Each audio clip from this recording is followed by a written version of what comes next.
वंदे मातरम, जय भारत। भाई राजीव दीक्षित अमर रहे। आप सभी को पता है भाई राजीव दीक्षित जी 2010 में हम सबको छोड़कर चले गए। अखंड भारत स्वाभिमान का जो प्रकल्प है कि अपने अपने क्षेत्र में जो भी कार्यकर्ता कार्य कर रहा है उसकी वाणी को आप तक पहुंचाना और दुनिया में जितनी भी समस्याएं हैं, चिकित्सा क्षेत्र की हो, शिक्षा क्षेत्र की हो, सभी का समाधान आप तक पहुंचाना। आज हमारे बीच में पंचवटी आयुर्वेदा से श्रीमान देवकी नंदन जी हैं और पिछले काफ़ी समय से ये कैंसर पे बहुत अच्छा काम कर रहे हैं। आज हम चर्चा करेंगे कि कैंसर को कैसे घर पे ठीक करना है और अलग अलग प्रकार से राजीव भाई ने जहाँ कार्य किया उससे आगे के चरण में हमारी टीम काम कर रही है। हमारे बड़े घनिष्ठ मित्र भी हैं ये, और अलग अलग प्रकार के कैंसर में किस तरीके से हराना है बीमारी को, उस पर पूरी विस्तार से चर्चा रहेगी इस वीडियो में। आप बने रहिएगा और कुछ भी आपके मन में प्रश्न हो तो आप कमेंट कर सकते हैं। तो पहले तो आपने अपना कीमती समय दिया, बहुत बहुत धन्यवाद। मैं ये जानना चाहता हूँ सबसे पहले आपसे कि जो आँख का कैंसर है, इंटेस्टाइन, उस कैंसर के बारे में आप जो है थोड़ा विस्तार से बताएं, आखिर ये होता क्यों है। पहला मेरा मूल प्रश्न आपसे।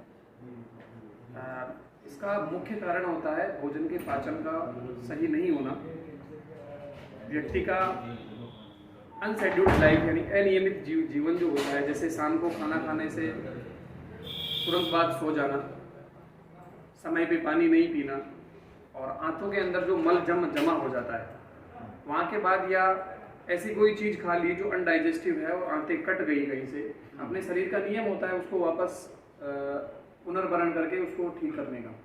लेकिन उस कट के बाद बार बार यदि वो छिल रहा है तो कोशिकाएं एक जगह बनते बनते एक क्लॉट बना लेती है और वो क्लॉट एक कार्सिनोम, एक कैंसर के रूप में एक कैंसर का रूप होता है। तो बहुत अच्छे से इन्होंने बताया। हालांकि तीखा, बहुत ज़्यादा तीखा खाना ये भी एक इसका बहुत बड़ा कारण है। अगला प्रश्न जो मेरा आपसे इस विषय में है कि आंतों का कैंसर होने के बाद रोगी को कितना समय लगता है ठीक होने में? लगभग आंतों का कैंसर धीरे धीरे ठीक होता है। इसका कारण ये है कि जो फूड पाइप्स और जो इंटेस्टाइन है वो वर्किंग सिचुएशन में रहती है, वो फैलती सिकुड़ती रहती है। तो कोई क्लॉट होता है वो बार बार खिंचता है, बार बार सिकुड़ता है, तो उसको ठीक होने में थोड़ा समय लगता है। लेकिन एक्चुअली जब व्यक्ति लिक्विड डाइट पे हो, एक सिमिलर डाइट पे हो, जैसे उसका एक निश्चित खान पान हो, कि बार बार खान पान चेंज नहीं करे, फास्ट फूड, प्रिजर्वेटिव फूड, ये सारी चीज़ें सब कुछ अवॉइड करे,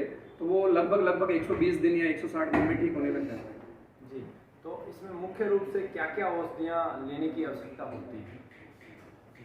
इसमें यदि आदमी रोगी का उस समय भी इंटेस्टाइन जैसे चोक हो गई, बिल्कुल चोक हो गई, तो उसको लिक्विड मेडिसिन जितने भी है वो दिए जा सकते हैं। जैसे हरड़ को सामान्य व्यक्ति को हम पीस के दे सकते हैं, लेकिन इंटेस्टाइन जब चोक हो गई तो उस व्यक्ति को हरड़ को भिगो के दी जाती है ताकि उसकी आंत्र शोधन जो आते हैं वो शुद्ध हो जाए। डाइजेस्टिव इम्यूनिटी बूस्टर जैसे गिलोय हुई, पुनर्नवा हुआ, कालमेघ हुआ, ये सारी चीज़ें हम उनको दे सकते हैं। करी लीव्स हुए, जैसे उसके बॉडी में एंटीऑक्सीडेंट जनरेट नहीं हो रहे हैं तो उसको एंटीऑक्सीडेंट जनरेट करने के लिए कड़ी पत्ते हुए।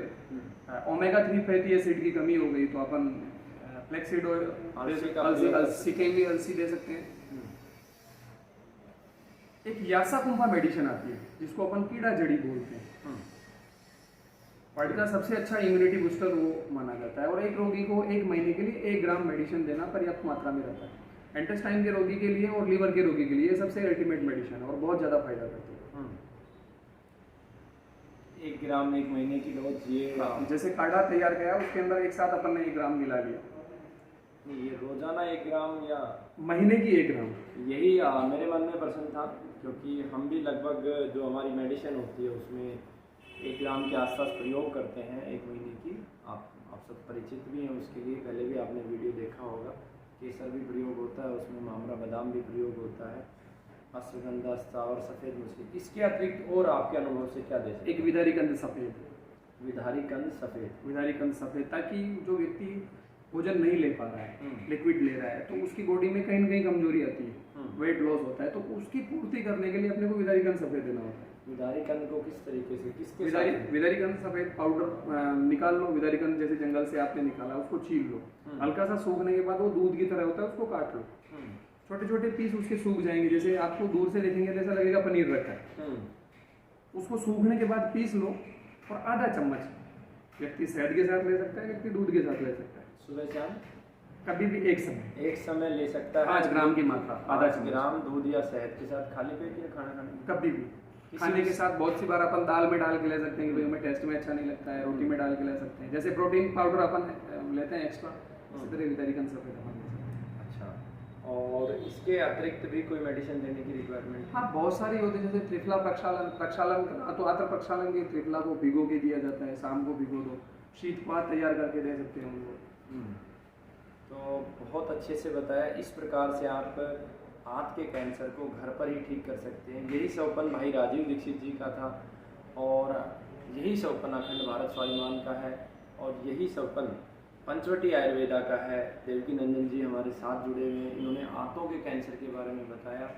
परहेज और अंत में आप बता दें कि आंतों कैंसर में परहेज क्या? बहुत तेज मसाले, तेज मसाले का मतलब वो होते हैं जो जिनको बच्चे नहीं खा सकते, जैसे बच्चों के लिए जो अपन भोजन तैयार करते हैं, जैसे खिचड़ी हुआ, खिचड़ी का मतलब भी वो जो प्रिजर्वेटिव नहीं हो, ऑर्गेनिक हो, वो सबसे ज़्यादा फायदा करता है। इनऑर्गेनिक फूड्स जो जितने भी हैं उनको अवॉइड करना ज़्यादा ठीक रहता है। प्रिजर्वेटिव फूड जैसे ये बाहर से बिस्किट आ गए, फास्ट फूड, पिज्ज़ा, बर्गर, ये पाव, ये सब कुछ आ गए, ये स्ट्रिक्टली प्रोहिबिटेड होता है इसके अंदर, स्ट्रिक्टली प्रोहिबिटेड। हाँ, और एल्कोहलिक जो सब्सटेंस है और जिनको अपन कोल्ड ड्रिंक्स की क्राइटेरिया में लेके आते हैं, सॉफ्ट ड्रिंक बोल सकते हैं उनको, ये भी स्ट्रिक्टली प्रोहिबिटेड होता है इसके अंदर, क्योंकि ये बॉडी के अंदर तो एंटीऑक्सीडेंट है, उनको डैमेज करते हैं। तेज मसाले हुआ, मांस मछली हुआ, ये सब कुछ इसका। और जैसे अपन बहुत सी बार आयुर्वेद में परहेज के लिए कहते हैं कि खट्टा नहीं खाना है, तो खट्टे में केवल और केवल मुख्यतः 3 चीज़ें होती हैं। एक तो कच्ची केरी जिसको कच्चा आम बोलते हैं, ठीक है।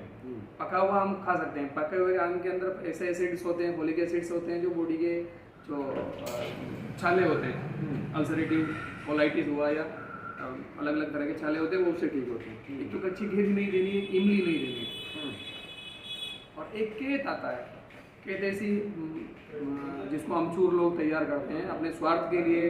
केरी को नहीं सुखा के केत के छिलकों को सुखा के अमचूर तैयार करने लगते हैं आजकल, जो ये पानी पूरी वाले को बोल के बनाते हैं। केत कोई जड़ी बूटी का नाम है, उसको सूखा, उसका कोई मेडिसिनल यूज नहीं होता। केत ऐसी मेडिसिन है जिसका कोई मेडिसिनल यूज नहीं, उसको कोई चिड़ी या पक्षी खा ले तो वो भी एक तरह से मूर्छित हो जाती है।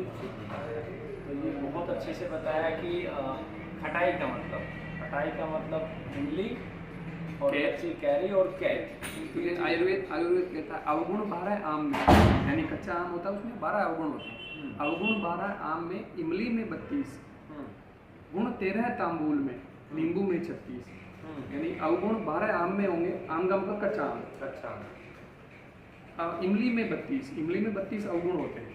गुण 13 तांबूल में, तांबूल का जो सामान्य पत्ता आता है जिसको अपन पान बिना पत्ता बिना कुछ लगाए आप खाओ, वोकल कॉर्ड के कैंसर में बहुत ज़्यादा फायदा करता है। पान का पत्ता, वोकल कॉर्ड किसी का चौक हो गया हो वो उसको बहुत ज़्यादा फायदा करता है। उसमें गुण 13 तांबूल में, तांबूल के पत्ते में 13 गुण होते हैं। नींबू में 36 और नींबू में 36 गुण विद्यमान होते हैं। बहुत बहुत धन्यवाद। वंदे मातरम, जय भारत, भाई राजीव दीक्षित।